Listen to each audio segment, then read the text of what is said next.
Hey guys, welcome back to my channel. I'm so excited to be back, guys, and what an occasion to return for, because I just watched Agatha All Along. Let's talk about it.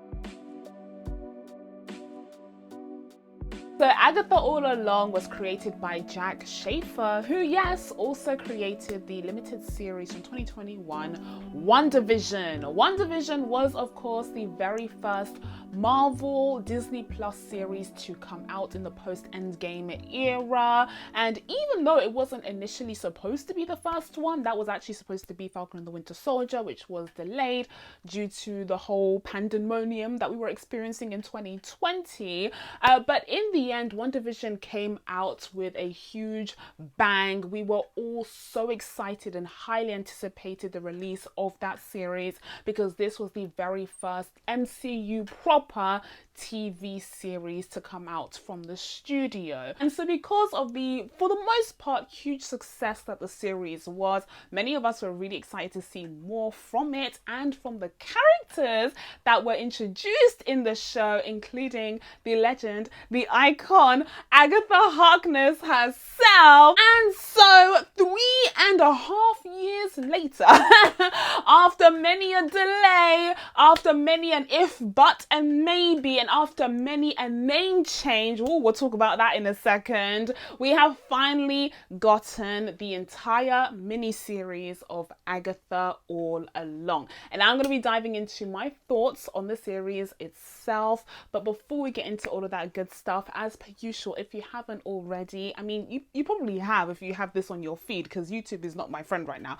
But if you haven't already, please be sure to subscribe to my channel and make sure you turn on your notifications so that you can be told when I upload next. The upload schedule in 2024 has been, it's been iffy, not gonna lie. It's not to my liking, but it has been a very busy year for me personally, and there's nothing I can do, guys. There's nothing I can do, but I am gonna try and make it up to you in November, because there are lots of exciting projects coming out, and I'm excited to share my thoughts and hear your thoughts on them on this channel. So stay tuned, okay? Things are happening once again. But before we get into all of that good stuff, let's dive into Agatha. So when it comes to the story of Agatha All Along, let's keep it brief. We have the reintroduction of, like I said, the legend herself, Agatha Harkness, who at the beginning of the series is still under Wanda's spell, because as you'll recall from the end of WandaVision, Wanda trapped her in Westview and put her under this spell where she believed that she was still one of the TV show characters that Wanda had conjured up in her realm. And so at the beginning of this series, Agatha is portraying this hardened detective character, the likes of which we would see in a legal procedural show. We've all seen the type. We've all seen the type, and the series does a really great job of pointing out all of the archetypes and stereotypes surrounding the genre and this type of female character that we've all seen in various TV shows before. So that's all fun and good. She's still stuck in Wanda's world, and she's still within her spell, and so there are kind of hints and clues as to what's really going on when you look past the script of this fake TV show. But very early on, Agatha is broken out of the spell by none other than Joe Locke's Teen. Teen is introduced to us. Initially, he's breaking into Agatha's house and causing a ruckus, but he ends up breaking her out of the spell, showing that he has some hints of powers. Something's going on over there. But he himself also has a spell on him, an enchantment that means that when he tries to say his story and say who he really is, no one can understand him. So when Agatha tries to get info from him and tries to find out who this kid is who has such great power enough to break a spell from Wanda Maximoff, well, his sigil is stopping him from actually being understood, and so there's an extra layer of mystery there. Agatha doesn't have much time to focus on the sigil that's been placed on Teen, because she is being chased after this coven of 7 undead witches who want revenge, okay, for all the crazy stuff that she's done over the centuries. And so she is running away from them. So she decides that the only way that she can get away from this coven, or at the very least gain enough power to defeat them, is by going on this journey. This journey that has been a part of witchy folklore for centuries, and that is the road, the witchy road. The road is supposed to fulfill all your, dreams and fantasies and give you exactly what you want, so long as you're able to, carry out all of these obstacles and pass all of the tests. By the end of the road, you should have your dreams and desires fulfilled. At least that's the idea on paper. But in order to go on this journey, you need to find a coven. And so that's what Agatha does.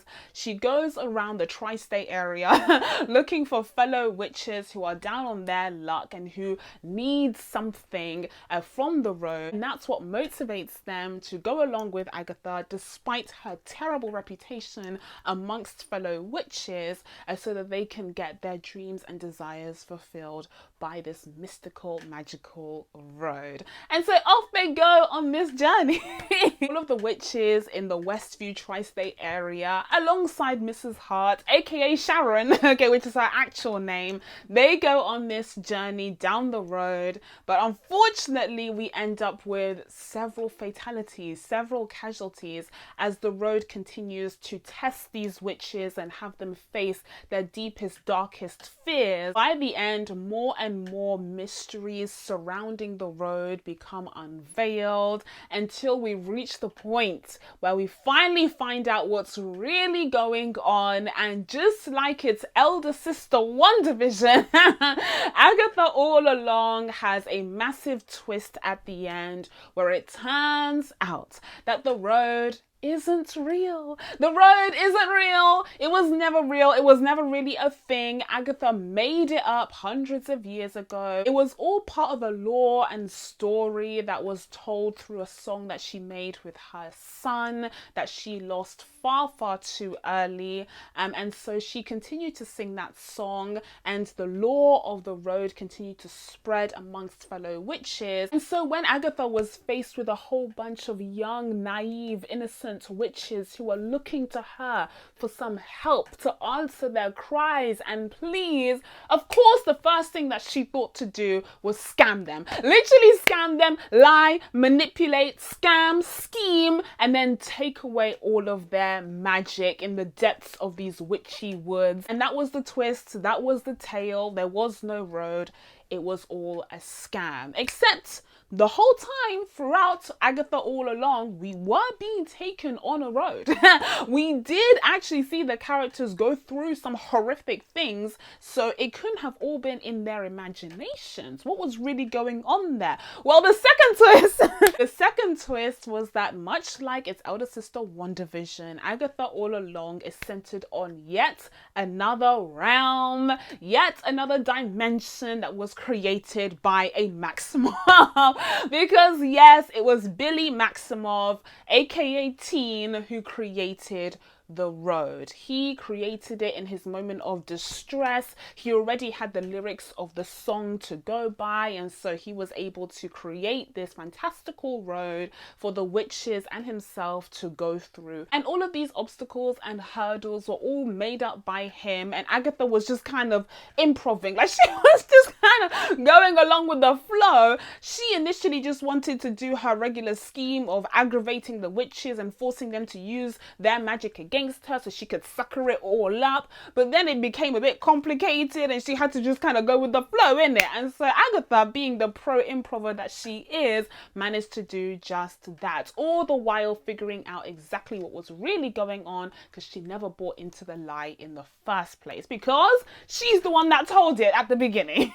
So therein lies the story of Agatha All Along, give or take. We'll go into some other points in a bit, but overall I just wanted to say I had a great time with this series. I thought it was really fun, really refreshing. I love the fact that this series really dives into the kind of mystical, magical, witchy side of the MCU. I really enjoy the little pockets that they've carved out within this universe. I like to call them kind of galaxies or worlds in their own right. I think it makes sense considering how huge the cinematic universe is at this point, and so why not give us, you know, little pockets to dive into. Does it splinter the fan base? Yes. Does it mean that you're not necessarily going to have like a tentpole moment for each of the different splinters within the franchise? Yeah, absolutely. But I figure if the Avengers movies continue to be that tentpole kind of project that the MCU needs to galvanize millions of people and get billions of dollars for box office, then I figure we can afford to have these more splintered groups. And in an ideal world, we would have Midnight Suns in there as well. We would have a Blade movie. I don't want to talk about all of the news that came out during my hiatus. Like I've been following the news. I know what happened to Chaos. Please, it's too soon. I can't talk about it. In an ideal world, that project would exist in this corner of the MCU, and it's a corner that I'm fascinated by and I really enjoy, especially from the projects that we have gotten so far, like WandaVision and Agatha. So all around, I would say this was a great entry into the franchise.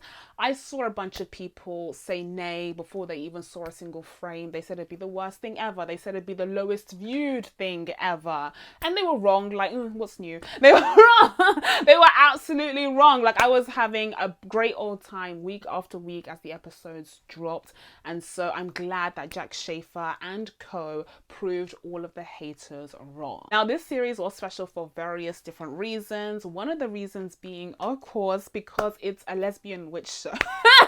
It's a lesbian witch show.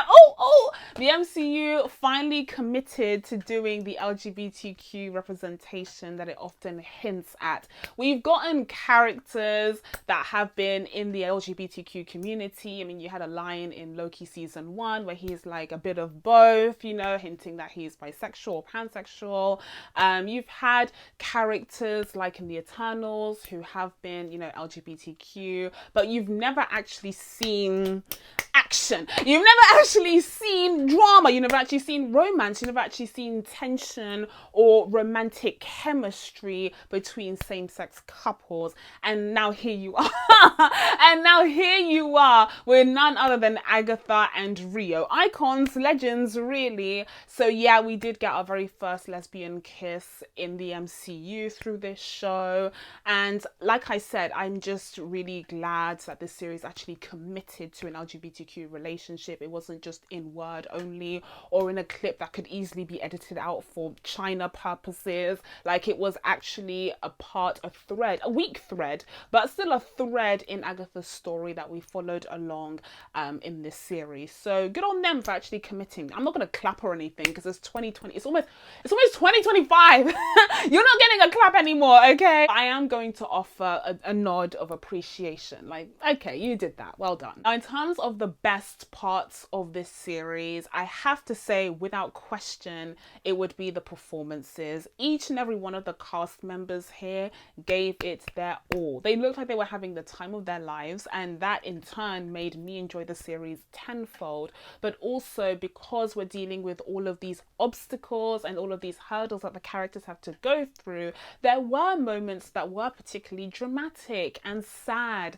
and tragic, and so that gave the actors the ability to play with all these different emotions and facets to their character. And I think each and every one of these actors, mostly actresses, like this is very female dominated, love to see it, all of them rose to the occasion. Now, of course, we have Catherine Hahn leading the charge, and I just love her as this character. I loved her even more than her appearance in WandaVision, although of course she was playing various different characters to Wanda's liking, but here we got to see like the authentic version of Agatha, if that even exists, because she's a fraud.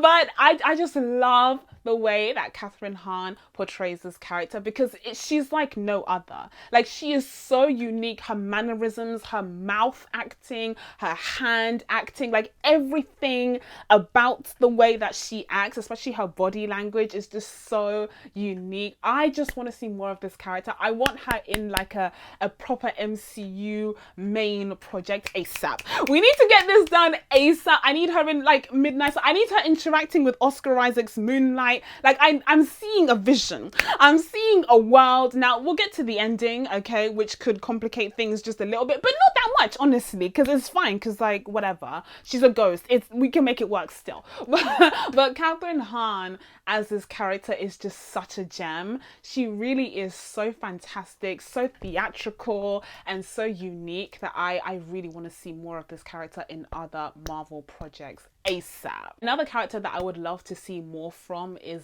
Death herself, aka Rio, who's portrayed by Aubrey Plaza. I thought she was great, slightly underused, and going back to what I said about the relationship between Agatha and Rio, I would have liked to see that further explored in the series. I think it was brushed over a little bit. So I really would have liked to have seen a backstory of like how they got together.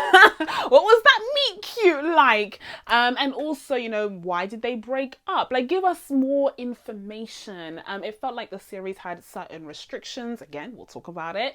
And so we weren't really able to dive into some of these interesting parts of the story that were just kind of name dropped. So whilst we saw the romantic chemistry from literally the second that Rio was introduced, I said, oh, something lesbian is going on. Something lesbian is going on.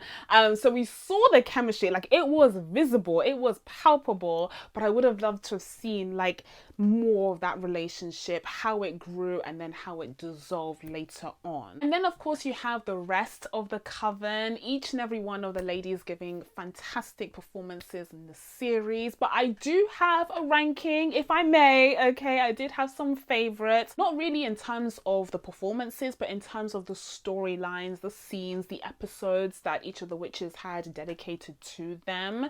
At the bottom of my ranking would be Sashir Zamata's Jen. Whilst I was really interested in the character, I like the fact that she was this kind of hipster, trickster witch who was tricking all of these middle-class hipsters out of their money selling snake oil. Like, I love that angle of the character. And also the fact that she used to be really talented, but she lost her powers, and in the end it was Agatha who took them. But then you have that very powerful scene at the end where she reclaims her power. She says, "You have no power over me," or something along those lines. That was all fantastic, but again, there was so much of her story that was missing, and it was told to us but not shown. And so I think it did the character overall a bit of a disservice. So I would have to put her at the bottom, even though Zashir did a great job portraying the character. I just would have liked to have seen more of exactly how she lost those powers. I think the fact that they kind of shoved in her storyline at the very end of the series when really she wasn't a priority anymore because so much else was going on, did the character a disservice as well. As powerful as that scene was, the other witches got their own dedicated episodes, and hers was just a part of the two-part finale. Though I will say, I did notice and very much appreciated the fact that the black girl ended up being the final girlie to make it out of the road, okay? Unfortunately, everyone else perished, but she ended up making it out in this really beautiful flight scene that was actually practically done. They definitely confronted that by having Jen come out alive, so hopefully we'll see her in another MCU project soon. Then next up we have Ali Ann's Alice. So we have a lot of assonance there, the repetition of A.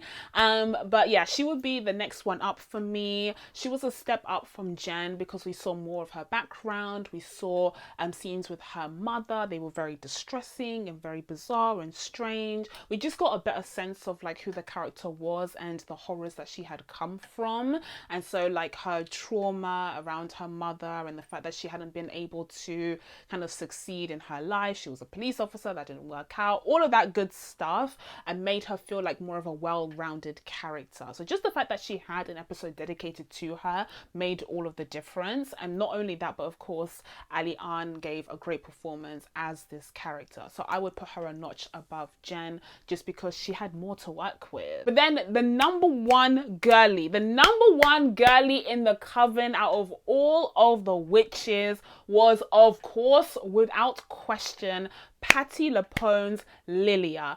Lilia was an icon, and I was genuinely devastated. I was genuinely devastated when she died. I said, that doesn't actually need to happen. That doesn't actually need to happen. Why is she dead? Bring her back ASAP. Bring her back. I know that Jack Schaefer said that all the deaths are permanent. No, whatever. We can change that.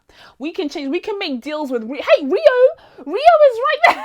Rio is right there. Let's work something out. Lilia's episode was one of the best episodes of the entire series. Before the two-part finale dropped on Halloween, I thought that Lilia's episode was actually the very best. Maybe apart from the pilot. No, even including the pilot, because the storyline was so well done. Now, once again, she had an episode dedicated to her, and oh boy, was it a hell of an episode. And also, we did get glimpses into her backstory, but not even that much. There was just like this younger version of her dressed in this like 16th century garb, and you have this older Sicilian lady talking to her, telling her, you know, she doesn't really see it. She needs to open her eyes, you know, look at the cups. She's the lady of the cups. And then you get flash forwards to what's going on in the present day, where you have this latest obstacle on the road, and Lilia's kind of, you know, trying to remember the lessons that she had, and also trying to look deep within herself to who she is and what she's really capable of.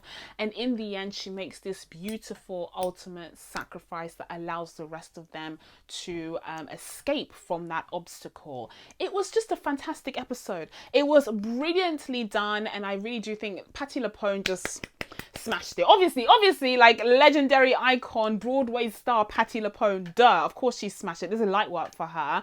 But just the writing, the way that it was executed was very, very well done for Lilia's episode. But then finally, we can't waste any more time before getting into the real stuff.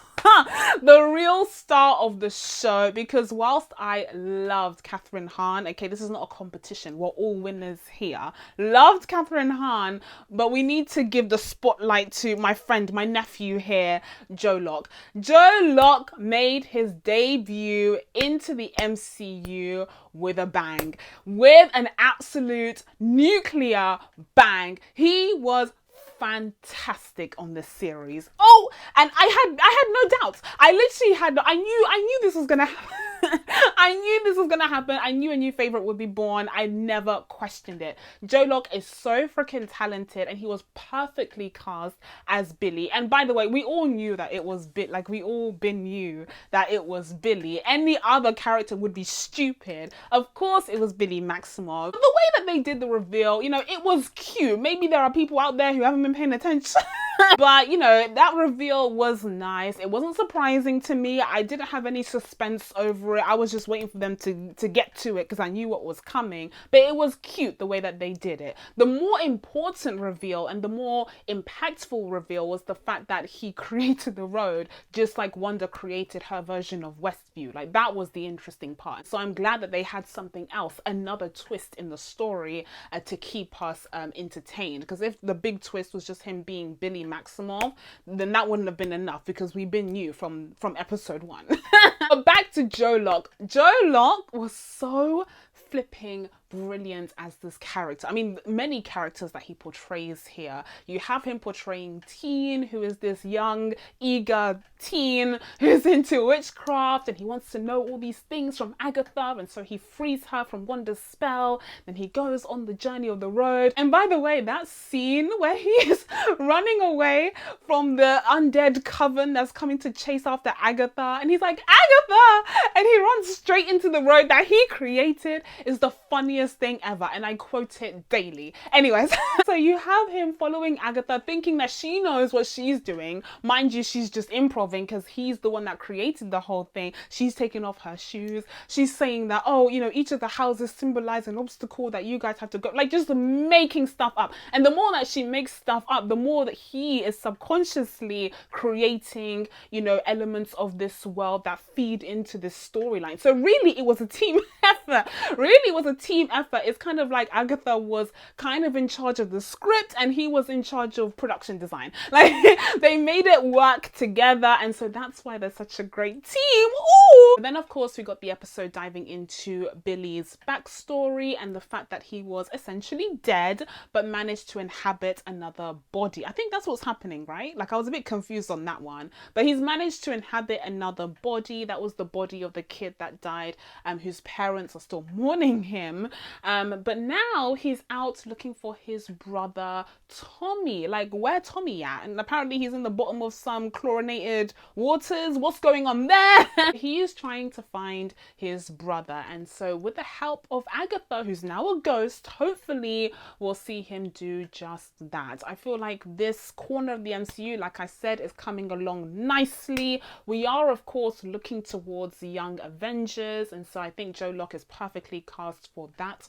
role in that aspect as well. Although my fear with the Young Avengers is that, you know, how young are these Avengers gonna be by the time that we get to it? Kevin Feige is really out here taking his time as if he has the time stone and he's able to freeze time or reverse it so that the actors can get younger, because that's not actually gonna happen, Kevin. You need to get to the Young Avengers ASAP before these actors are all 45. Like, please. That's all of the good stuff. There was plenty to enjoy when it came to Agatha All Along, but like I said, there were a few setbacks. There were a few things I would have liked to see improved, and most of these things stem from the fact that the budget seems to have been $50 and 38 shillings.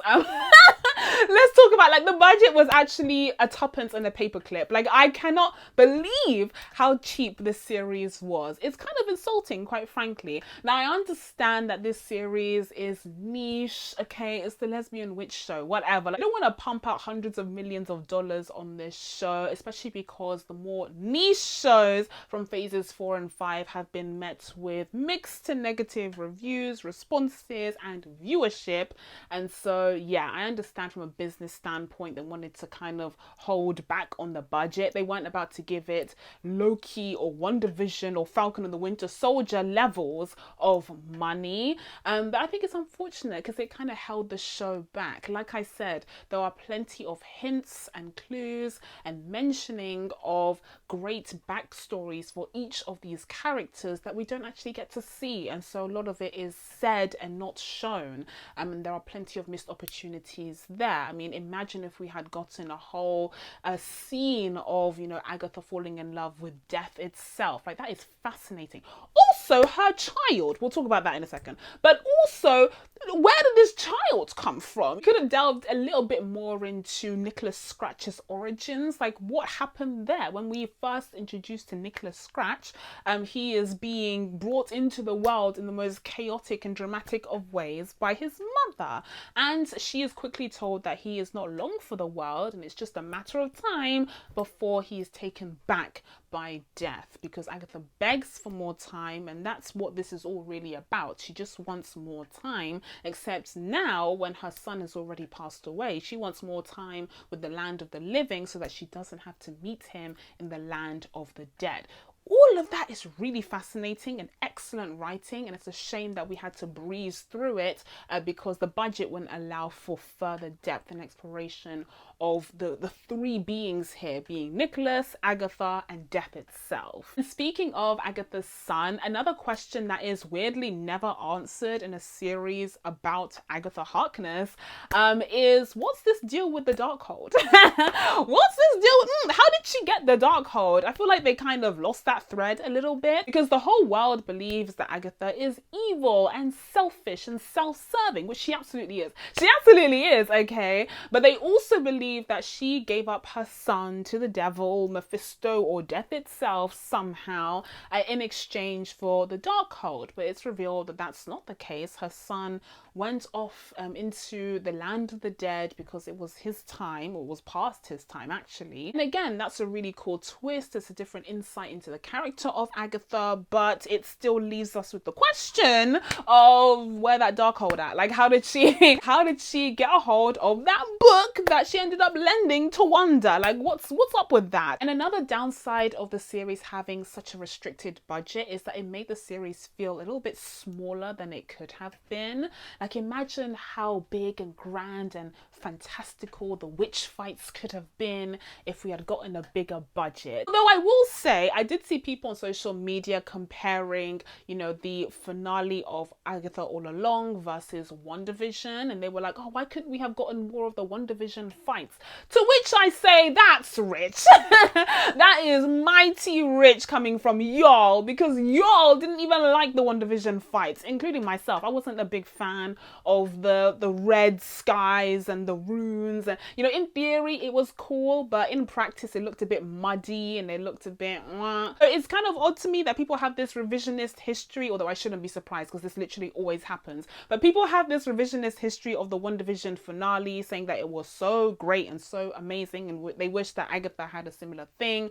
But at the time, we all universally agree that the finale was one of the weak points of the series. So like, maybe we don't want a repetition of that, but I would have liked to have seen more kind of grand witchy action sequences that felt a little bit more cinematic. And that brings me to my overall issue with Agatha All Along and some of these other MCU Disney Plus series. And that is that aside from the big three that we got initially in 2021, that being WandaVision, Falcon and the Winter Soldier, and Loki season 1, the other series haven't really felt like enough of an upgrade from what we used to get in regular television to warrant being a part of the MCU. Like, if you recall how they sold us on the MCU Disney Plus shows, it was supposed to be shows that were like directly within the MCU. They would have consequences to the wider universe. They would feel like the cinematic universe, like they belonged there,